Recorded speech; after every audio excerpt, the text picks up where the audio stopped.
ఎన్టీఆర్ జిల్లా మైలవరం నియోజకవర్గంలోని కొండపల్లిలో కనుల విందుగా బొమ్మల పండుగ ముగిసింది. ప్రపంచ వారసత్వ దినోత్సవం సందర్భంగా 3 రోజుల పాటు రంగరంగ వైభవంగా జరిగినటువంటి ఈ ఉత్సవాలు ముగిశాయి. రాష్ట్ర పర్యాటక సాంస్కృతిక శాఖ మంత్రి కందుల దుర్గేష్, ఎమ్మెల్యే వసంత వెంకటకృష్ణ ప్రసాద్ ఈ వేడుకలో పాల్గొన్నారు. కొండపల్లి బొమ్మలు మన సంస్కృతి సంప్రదాయాలకు ప్రతీకలని మంత్రి తెలిపారు. అమరావతికి సమీపంలో ఉన్న కొండపల్లిని పర్యాటకంగా అభివృద్ధి చేయాలని ప్రభుత్వం లక్ష్యంగా పెట్టుకున్నట్లు చెప్పారు. బొమ్మల కళాకారులకు మరింత ప్రోత్సాహం అవసరమని, వచ్చేడాది ఈ ఉత్సవాలకు మరింత మంది రావాలంటూ పిలుపునిచ్చారు. కొండపల్లి కోట అభివృద్ధికి ప్రత్యేక చర్యలు తీసుకోవాలని ఎమ్మెల్యే విజ్ఞప్తి చేశారు. కొండపల్లి బొమ్మలను గ్లోబల్ హెరిటేజ్ బ్రాండ్గా తీసుకెళ్లే దిశగా ప్రభుత్వం కృషి చేస్తోందని మంత్రి పేర్కొన్నారు.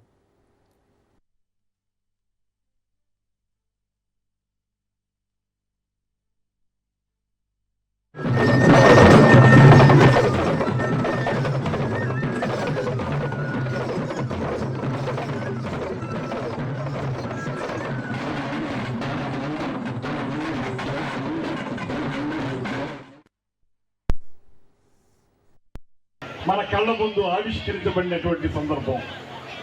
కృష్ణదేవరాయల కాలంలో రతనాలు రోడ్ల మీద పోవాలనేటువంటి మాట విన్నాం. ఇవాళ రతనాలు లాంటి కొండపల్లి బొమ్మల్ని రోడ్ల మీద పెట్టి అమ్మేటువంటి అద్భుతమైన ప్రాంతం ఈ కొండపల్లి అనేటువంటి మాటని సందర్భంగా తెలియజేస్తున్నాను. అంతేకాదు కొండపల్లి కిల్లా ఇవాళ మనకి ఈ ప్రాంతాన్ని టీవీగా ప్రజల ముందు నిలబెట్టేటువంటి కిల్లాగా ఉంది.